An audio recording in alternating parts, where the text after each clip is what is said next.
ಜೈ ಹನುಮಾನ್ ಸಿನಿಮಾದಲ್ಲಿ ರಿಷಬ್ ಶೆಟ್ಟಿ ಹನುಮಂತನಾಗಿ ಕಾಣಿಸಿಕೊಳ್ತಾ ಇದ್ದಾರೆ.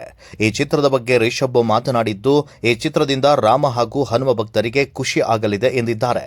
ಮುಂದಿನ ವರ್ಷ ಚಿತ್ರ ತೆರೆಗೆ ಬರುವ ನಿರೀಕ್ಷೆ ಇದೆ ಅಂತ ಚಿತ್ರತಂಡ ಮಾಹಿತಿ ನೀಡಿದೆ. ರಾಕಿಂಗ್ ಸ್ಟಾರ್ ಯಶ್ ನಟನೆಯ ಟಾಕ್ಸಿಕ್ ಬಿಡುಗಡೆಗೆ ದಿನಗಣನೆ ಆರಂಭವಾಗಿದೆ. ಈ ಮಧ್ಯೆ ದಿನಕ್ಕೊಂದು ಬಿಗ್ ಅಪ್ಡೇಟ್ ಚಿತ್ರತಂಡದಿಂದ ಹೊರಬರ್ತಾನೆ ಇವೆ. ಬಿಡುಗಡೆಗೂ ಮುನ್ನ ಪ್ರೀ ರಿಲೀಸ್ ಬಿಸಿನೆಸ್ ದೊಡ್ಡ ಮಟ್ಟದಲ್ಲಿ ನಡೀತಾ ಇದೆ. ಇದೀಗ ಟಾಕ್ಸಿಕ್ ಸಿನಿಮಾದ ಆಡಿಯೋ ರೈಟ್ಸ್ ಅನ್ನ ಜಿ ಮ್ಯೂಸಿಕ್ ಕಂಪನಿ ದೊಡ್ಡ ಮೊತ್ತಕ್ಕೆ ಖರೀದಿಸಿದೆ.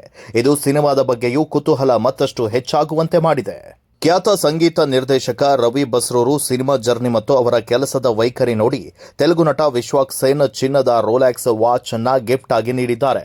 ವಿಶ್ವಾಕ್ ನಟಿಸಿ ನಿರ್ಮಾಣ ಮಾಡಿರುವಂತಹ ಕಲ್ಟ್ ಸಿನಿಮಾದ ಕಾರ್ಯಕ್ರಮದಲ್ಲಿ ರವಿ ಬಸ್ರೂರು ಅವರಿಗೆ ಚಿನ್ನದ ವಾಚ್ ಗಿಫ್ಟ್ ಆಗಿ ನೀಡಿದ್ರು. ಈ ವೇಳೆ ವಿಶ್ವಾಕ್ ಸೇನ್ ಪ್ರೀತಿಗೆ ರವಿ ಬಸ್ರೂರು ಭಾವುಕರಾಗಿದ್ರು.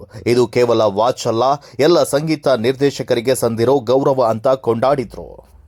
ಟಾಕ್ಸಿಕ್ ಚಿತ್ರದ ಯಶ್ ಯಂಗ್ ಲುಕ್ ಎಐನಿಂದ ಮಾಡಿದ್ದು ಅನ್ನೋ ಚರ್ಚೆ ನಡೀತಾ ಇತ್ತು. ಇದೀಗ ಚಿತ್ರತಂಡ ಸಾಕ್ಷ್ಯ ಸಮೇತ ಸ್ಪಷ್ಟನೆ ನೀಡಿದೆ. Celebrity hair stylist Alex Vijayakanth video ಹಂಚಿಕೊಂಡಿದ್ದಾರೆ. ಈ ವಿಡಿಯೋದಲ್ಲಿ ಯಶ್ ಮೇಕ್ ಓವರ್ ತೋರಿಸಲಾಗಿದೆ. ಹೇರ್ ಕಟಿಂಗ್, ಗಡ್ಡ ಟ್ರಿಮ್ ಮಾಡಿ ಬಳಿಕ ಯಶ್ ಅವರು ಸಖತ್ ಯಂಗ್ ಆಗಿ ಕಾಣಿಸಿದ್ದಾರೆ. ಈ ಲುಕ್ ಗಮನ ಸೆಳೆಯೋ ರೀತಿಯಲ್ಲೇ ಇದೆ. ಈ ಮೂಲಕ ಪರ್ಫೆಕ್ಷನಿಸ್ಟ್ ಯಶ್ ತಮ್ಮ ಪಾತ್ರಕ್ಕಾಗಿ ವಹಿಸಿದ ಕಾಳಜಿ ಮತ್ತು ಶ್ರಮದಿಂದ ಈ ಯಂಗ್ ಲುಕ್ ಮಾಡಿರೋದು ಸ್ಪಷ್ಟವಾಗಿದೆ. ಧನ್ವೀರ್ ಹೊರಗಿನವರು ಅನ್ಸೋದೇ ಇಲ್ಲ, ನಮ್ಮ ಫ್ಯಾಮಿಲಿ ಮೆಂಬರ್ ಅನಿಸ್ತಾರೆ.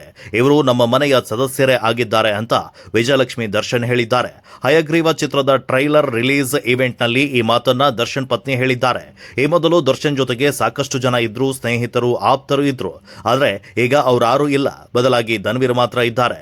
ದರ್ಶನ್ ಜೈಲಿಗೆ ಹೋದಾಗ ಇದ್ದ ಬದ್ದವರೆಲ್ಲ ದೂರ ಸರಿದ್ರು, ಆದರೆ ಧನ್ವೀರ್ ಒಬ್ಬರೇ ಜೊತೆಗೆ ಇದ್ದಾರೆ. ದರ್ಶನ್ ಬಗ್ಗೆ ಮಾತಾಡ್ತಾನೆ ಇದ್ದಾರೆ. ಯಾರು ಏನೇ ಅಂದ್ರು ಅಷ್ಟೇನೆ, ಡಿ ಬಾಸ್ ಜೊತೆಗೆ ನಾನು ಇದ್ದೇ ಇರ್ತೇನೆ ಅಂತ ಹೇಳಿದ್ದಾರೆ.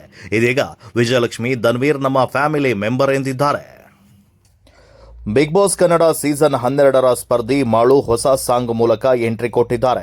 ಮೂಲತಃ ಸಿಂಗರ್ ಆಗಿರುವ ಮಾಳು ಹಾಡುಗಳನ್ನ ಅವರೇ ಹಾಡಿದ್ದಾರೆ. ಬಿಗ್ ಬಾಸ್ ಬಳಿಕ ಮೊದಲ ಆಲ್ಬಮ್ ಹಾಡೊಂದನ್ನ ರಿಲೀಸ್ ಮಾಡ್ತಾ ಇದ್ದಾರೆ. ಇದರ ಪ್ರೋಮೋ ರಿಲೀಸ್ ಆಗಿದೆ. ಈ ಹಾಡಿನಲ್ಲಿ ಮಾಳು ರಾಜನ ಗೆಟಪ್ನಲ್ಲಿ ಕಾಣಿಸಿಕೊಂಡಿದ್ದಾರೆ. ಬಾಲಿವುಡ್ನ ಸ್ಟಾರ್ ನಟಿಯಾಗಿ ಮಿಂಚ್ತಾ ಇರುವಂತಹ ತಾಪ್ಸಿ ಪನ್ನು ದಕ್ಷಿಣ ಭಾರತದ ಚಿತ್ರರಂಗದ ಬಗ್ಗೆ ಆಡಿರುವ ಮಾತುಗಳು ಈಗ ವಿವಾದದ ಸ್ವರೂಪವನ್ನ ಪಡೆದುಕೊಂಡಿವೆ. ತಮ್ಮ ಹೊಸ ಚಿತ್ರ ಅಸ್ಸಿ ಪ್ರಚಾರದ ವೇಳೆ ನೀಡಿದ ಸಂದರ್ಶನ ದಕ್ಷಿಣ ಸಿನಿಮಾಗಳಲ್ಲಿ ನಟಿಯರ ಮೇಲೆ ಹೇರಲಾಗುವ ಮುಜುಗರದ ಬೇಡಿಕೆಯ ಬಗ್ಗೆ ಮಾತನಾಡಿದ್ದಾರೆ. ದಕ್ಷಿಣ ಚಿತ್ರರಂಗದವರಿಗೆ ಹೊಕ್ಕಳಿನ ಮೇಲೆ ವಿಶೇಷ ಪ್ರೀತಿ, ನಟಿಯರ ಹೊಕ್ಕಳು ತೋರಿಸಲು ಅವರು ಗಮನ ವಹಿಸುತ್ತಾರೆ. ಬಾಲಿವುಡ್ನಲ್ಲಿ ನಟಿಯರ ಎದೆಯ ಭಾಗ ಪ್ರದರ್ಶನಕ್ಕೆ ಆದ್ಯತೆಯನ್ನ ನೀಡಲಾಗುತ್ತೆ. ದಕ್ಷಿಣದ ಸಿನಿಮಾಗಳಲ್ಲಿ ಹೊಕ್ಕಳನ್ನ ತೋರಿಸುವುದೇ ಒಂದು ಕಾಮದ ಪ್ರತೀಕ ಅಂತ ಬಿಂಬಿಸಲಾಗುತ್ತೆ. ಇದು ನನಗೆ ಇಂದಿಗೂ ಅರ್ಥವಾಗದ ವಿಷಯ ಎಂದಿದ್ದಾರೆ. ಬಾಲಿವುಡ್ ನಟಿ ಮಲೈಕಾ ಅರೋರಾ ಹೊಸ ಡೇಟಿಂಗ್ ಬಗ್ಗೆ ಚರ್ಚೆ ಶುರುವಾಗಿದೆ. ತಮಗಿಂತ 19 ವರ್ಷ ಚಿಕ್ಕವರಾದ ಉದ್ಯಮಿ ಹರ್ಷ್ ಮೆಹ್ತಾ ಜೊತೆ ಮಲೈಕಾ ಪ್ರೇಮಿಗಳ ದಿನದಂದು ಇಟಲಿಯಲ್ಲಿ ಕಾಣಿಸಿಕೊಂಡಿದ್ದು ಫೋಟೋಗಳು ವೈರಲ್ ಆಗಿವೆ. ಅರ್ಜುನ್ ಕಪೂರ್ ಜೊತೆಗಿನ ಸಂಬಂಧ ಮುರಿದ ನಂತರ ಮಲೈಕಾ ಹೆಸರು ಹರ್ಷ್ ಜೊತೆ ತಳಕು ಹಾಕೊಂಡಿದೆ. ಮಲೈಕಾ ಮತ್ತು ಹರ್ಷ್ ಇಬ್ಬರು ತಮ್ಮ ಸಂಬಂಧದ ಬಗ್ಗೆ ಹೌದು ಅಥವಾ ಇಲ್ವೋ ಅನ್ನೋ ಪ್ರತಿಕ್ರಿಯೆಯನ್ನ ನೀಡಿಲ್ಲ. ದೈವ ನಿಂದನೆ ಪ್ರಕರಣದಲ್ಲಿ ಬಾಲಿವುಡ್ ನಟ ರಣವೀರ್ ಸಿಂಗ್ಗೆ ನೋಟಿಸ್ ನೀಡಲಾಗಿದೆ. ಬಾಲಿವುಡ್ ನಟನಿಗೆ ಈಗಾಗಲೇ ಪೊಲೀಸರು 2 ನೋಟಿಸ್ ನೀಡಿದ್ದಾರೆ. ಆದರೆ ಯಾವುದಕ್ಕೂ ಉತ್ತರ ಸಿಕ್ಕಿಲ್ಲ. ಹೀಗಾಗಿ ಹೈಗ್ರೌಂಡ್ ಪೊಲೀಸರು ಕಾನೂನು ಮೊರೆ ಹೋಗಲು ಮುಂದಾಗಿದ್ದಾರೆ. ರಿಷಬ್ ಶೆಟ್ಟಿ ನಟನೆಯ ಕಾಂತಾರ 2 ಸಿನಿಮಾದ ವಿಚಾರವಾಗಿ ಗೋವಾ ಫಿಲ್ಮ್ ಫೇರ್ ಕಾರ್ಯಕ್ರಮದಲ್ಲಿ ರಣವೀರ್ ಮಾತನಾಡುವಾಗ ಎಡವಟ್ಟು ಮಾಡಿಕೊಂಡಿದ್ರು. ದೈವದ ವಿಚಾರವಾಗಿ ಅವಹೇಳನ ಪದ ಬಳಕೆ ಎಂದು ಎಫ್ಐಆರ್ ದಾಖಲನ್ನ ಮಾಡಲಾಗಿತ್ತು.